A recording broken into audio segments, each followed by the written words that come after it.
A week of WikiLeaks that kept world leaders in suspense. It's a major embarrassment for Democrats on the eve of their nominating convention. Leaks, whistleblowing, hacking. They can unleash treasure troves of information that journalists couldn't otherwise get.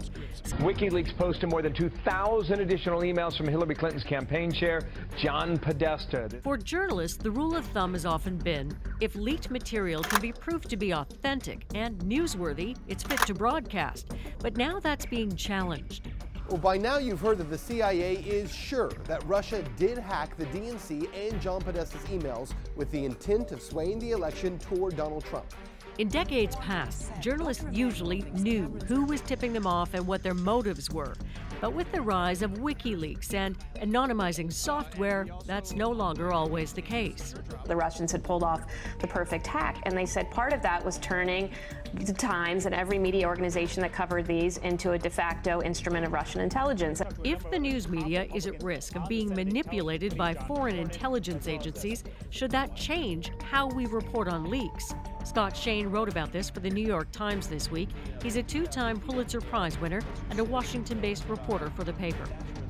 Okay, Scott, so let's start with the premise. If the information leaked is coming from a foreign power and the intention is to embarrass or influence an election, but journalists are able to ascertain that the information is true and it's in the public interest, how should we treat it? We're in a competitive industry, and if we get a scoop, I don't think we're actually going to say, you know what, we're just going to sit on this because we think it came from Russian intelligence. And part of the reason is that other news organizations are not going to sit on it, and they're going to put it out.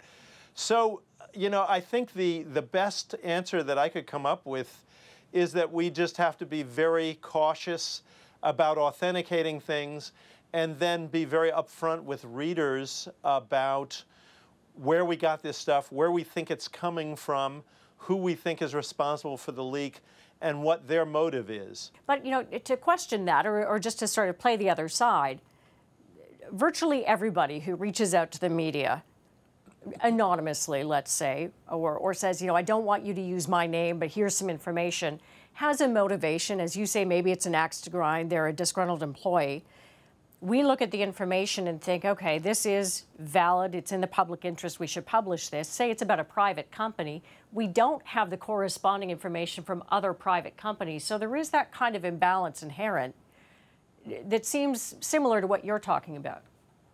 I think that's right. I guess what's changed the game to some degree is the advent of hacking as a way to obtain not just one-off documents, but massive collections of documents, and the fact that some of the best hackers are employed by intelligence agencies, and so, and I really in that piece was really raising the question more than offering any great answer.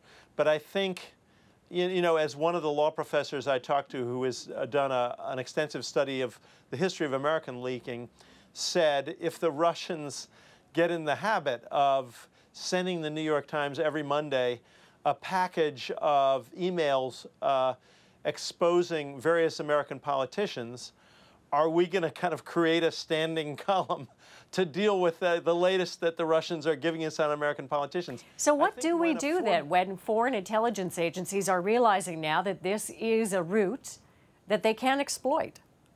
I think the thing that is going to change this, we just saw the first taste of it in 2016, but I think we're going to see more and more of it, is the discovery by foreign intelligence agencies and others that if you dump a whole lot of authentic documents, but you put in one fabricated document, and you use those authentic documents in order to come up with a more convincing forgery, you may be able, in some cases, to fool the press into treating the forgery as an authentic document.